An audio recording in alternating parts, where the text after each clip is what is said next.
जय जगन्नाथ ओडिशावासी आज जानुआरी 14 तारिख मंगलवार 10टी गुरुत्वपूर्ण न्यूज उपर नजर पकाइबा। आपण भल पाइबा स्वरूप गोटे गोटे लाइक निश्चित भाव में करेंगे। चलतु आज सकाळ खबर उपर नजर पकाइबा। प्रथम खबर आज मुख्यमंत्री 3 दिनिया केन्दुझर गस्त। केन्दुझर लोकपर्व पवित्र मकर संक्रांति पालन पर समग्र जिला बेस चलचंचल हो पड़ा बेले मुख्यमंत्री मोहन चरण माझी आज 3 दिनिया केन्दुझर गस्तरे आसी विभिन्न कार्यक्रम सामिल होगा नहीं कार्यसूची प्रकाश पाई। मुख्यमंत्री कार्यालय सूत्रु प्रकाशित सूची अनुଯାयी मुख्यमंत्री श्री माझी आज पूर्वाह्न 8:55 भुवनेश्वर बाहरी 9:40 राइसुआ स्थित एयर स्ट्रिप अवतरण करने सेठारु सीधा पाटना गस्तरे जाई पूर्वाह्न 10:40 पुण्यतया बैतरणी नदी में मकर बुड़ पकाइबे एवं विभिन्न कार्यक्रम जोगदेवे। परवर्ती खबर भूकंप पर जापान को सुनामी चेतावनी। जापान रो पानीपाग विज्ञान एजेंसी दक्षिण पश्चिम जापान रे 6.9 तीव्रतार भूकंपर सूचना देइछि। एहा सह पानीपाग विज्ञान सुनामी मध्य चेतावनी जारी करिछि। सूचना अनुसार भूकंप स्थानीय समयानुसार राति 9:19 समय होइतिला। भूकंपर केन्द्र दक्षिण पश्चिम द्वीप क्यूशु रे थिला। मियाजाकी प्रांत सहित निकटवर्ती कोची प्रांत पर सुनामी सतर्क सूचना जारी होइछि। जापान रे अनेक समय भूकंप होइथाय। 2004 भीषण भूकंप पर सुनामी आसीथिला। एही सुनामी रे जापान को अनेक समस्यार सम्मुखीन हेबाकू पड़िथिला। परवर्ती खबर 17 तारिख बढ़िबो शीत। आउ 4 दिन पर पुणी शीत बढ़िबो। स्वाभाविक ठारू 2-4 डिग्री पर्यंत तापमात्रा कमिबो बोली आंचलिक पानीपाग विभाग अनुमान करिछि। 17 तारिख राज्य में पुणी शीत बढ़िबो बोली विभाग आकलन करिछि। एहा सह किछि जिल्ला रे घन कुहुडी नहीं मध्य सतर्कता जारी करिछि पानीपाग केन्द्र। खबर देखंतु वीडियो पुणी तिरुपति मंदिर रे अघटन लड्डू बंटन केन्द्र निकट में अग्निकांड। गत किछि दिन तले तिरुपति मंदिर रे दला चकटा घटना रे 6 जनक मृत्यु होइथिबा बेले पुणी सोमवार एक अघटन घटिछि। मात्र किछि दिनर व्यवधान पर तिरुपति मंदिर रे पुणी एक दुर्घटना घटिछि। तिरुपति तिरुमाला देवस्थान मंदिर लड्डू बंटन केन्द्र निकट में अग्निकांड घटिछि।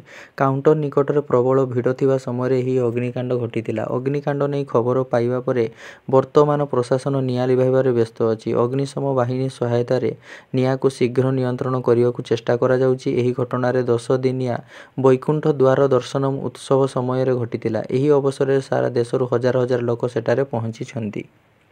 परवर्ती खबर राजधानी रे दुर्घटना 2 मृत। जाँला फांडी निकट में सड़क दुर्घटना रे 2 जनक मृत्यु होइछि। एक कार और टाटा एसी मध्य धक्कार 2 जनक मृत्यु हेबा सह जड़े गुरुतर होइछन्ति। गुरुतरंकु तुरंत हॉस्पिटल रे भर्ती करा जाइछि।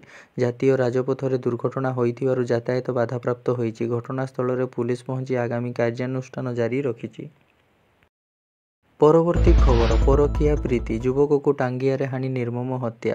केन्दुझर जिला घटगां थाना अंचल ढेंकीगढ़ फांडी अंतर्गत पाणुपसी ग्राम निकट में जड़े युवक को टांगिया रे हानि निर्मम हत्या करा जाइछि। मृतक हेले पाणुपसी ग्रामर सुब्रत महाकुड़। घटनास्थल रे घटगां पुलिस पहुंची तदंत आरंभ करिछि।